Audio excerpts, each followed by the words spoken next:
Kisah karomah bambu runcing Kiai Subekhi Parakan. Perang kemerdekaan tak bisa lepas dari ekon geranggang atau bambu runcing, senjata tradisional yang dibuat dari bambu yang ujungnya diruncingkan telah dikenal luas. Senjata ini sudah mulai dipakai dalam ketentaraan semenjak pendudukan Jepang.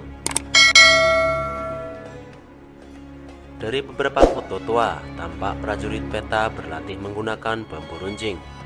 Mereka memperlakukan bambu runcing layaknya senjata bayonet.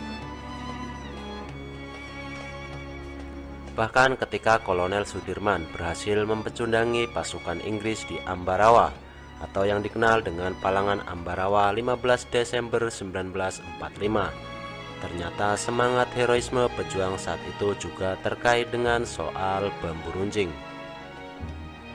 Khusus untuk soal penggunaan bambu runcing, maka dipastikan akan terkait dengan peran dari Kiai Haji Subekhi dari Pondok Pesantren Parakan. Letak pesantren ini berada di kota sejuk Temanggung dan tak jauh dari salah satu markas tentara Belanda yang berada di Ambarawa. Saat itu kaum muslim, khususnya para pejuang, sangat percaya akan tuah dari bambu runcing bila sudah didoakan oleh Kiai Subekhi. Bahkan saking terkenalnya, masa rakyat beramai-ramai mendatangi pesantrennya. Jalur kereta api yang kini rutenya sudah dimatikan yang menuju kawasan Temanggung kala itu selalu penuh disesaki penumpang yang membawa sebatang bambu dengan panjang 2 meter yang ujungnya diruncingkan itu. Mereka datang untuk meminta karomah dari kiai tersebut. Tak hanya para santri pesantren saja, orang tua mereka juga mendorong agar putranya yang menuntut ilmu di pesantren agar membuat bambu runcing yang nantinya akan disuguhkan atau didoakan kepada Kiai Subekhi.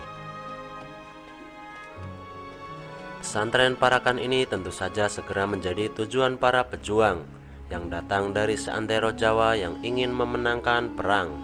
Dan tak hanya soal doa untuk bambu runcing, di antara mereka tak lupa juga banyak yang meminta agar tubuhnya bisa kebal tusukan dan sabetan senjata tajam atau kebal dari terjangan peluru. Dari kisah yang beredar di kalangan mantan pejuang Hizbullah, karomah bambu runcing Kiai Subekhi mulai terkenal saat menjelang pertempuran Ambarawa. Pada suatu pagi seusai mengajar santrinya, Kiai Subekhi berdiri di tengah halaman sembari memegang sebilah geranggang. Tiba-tiba tepat di atas langit pesantrennya, melintaslah pesawat pengebom Belanda yang saat itu memang sangat ditakuti pejuang kemerdekaan. Pesawat itu oleh para pejuang diberi julukan Cocor Merah karena bagian depan pesawat tersebut dilumuri cat berwarna merah. Karena kesal terhadap pesawat itu, tiba-tiba saja Kiai Subekhi mengangkat bambu runcing yang dipegangnya seraya mengarahkan ujung runcingnya ke arah pesawat Cocor Merah yang tengah melintas di atas kepalanya. Allahu Akbar, kata Kiai Subekhi sembari mengarahkan bambu runcingnya.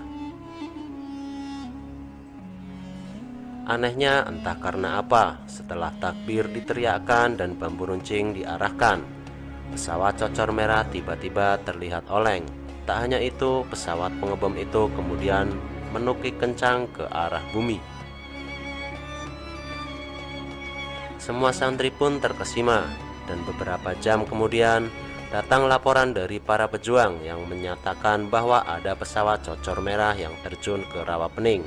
Katanya pesawat itu mengalami gangguan mesin, sehingga pesawat pun jatuh tercebur masuk ke dalam rawa. Kisah inilah yang kemudian meluas. Menteri Agama di era Presiden Soekarno, Kiai Haji Saifuddin Syuhri pun mengisahkan berbondong-bondong barisan laskar dan TKR menuju ke Parakan, sebuah kota kawedanan di kaki 2 gunung pengantin Sindoro dan Sumbing. Di antaranya yang paling terkenal adalah Hizbullah di bawah pimpinan Zainul Arifin, Barisan Sabilillah di bawah pimpinan Kiai Haji Mashkur. Barisan Pemberontak Rakyat Indonesia di bawah pimpinan Bung Tomo, Barisan Banteng di bawah pimpinan Dr. Muwardi, Laskar Rakyat di bawah pimpinan Insinyur Sukirman, Laskar Pesindo di bawah pimpinan Krisu Banu, dan masih banyak lagi. Sudah beberapa hari ini baik TKR maupun badan-badan kelaskaran berbondong-bondong menuju ke Parakan. Kiai Haji Saifuddin Zuhri, yang juga ayah dari Menteri Agama Lukman Hakim Saifuddin, bahkan sempat mengantarkan para terkemuka seperti Kiai Haji Abdul Wahid Hashim, Kiai Haji Zainul Arifin, dan beberapa petinggi negara untuk datang ke Parakan.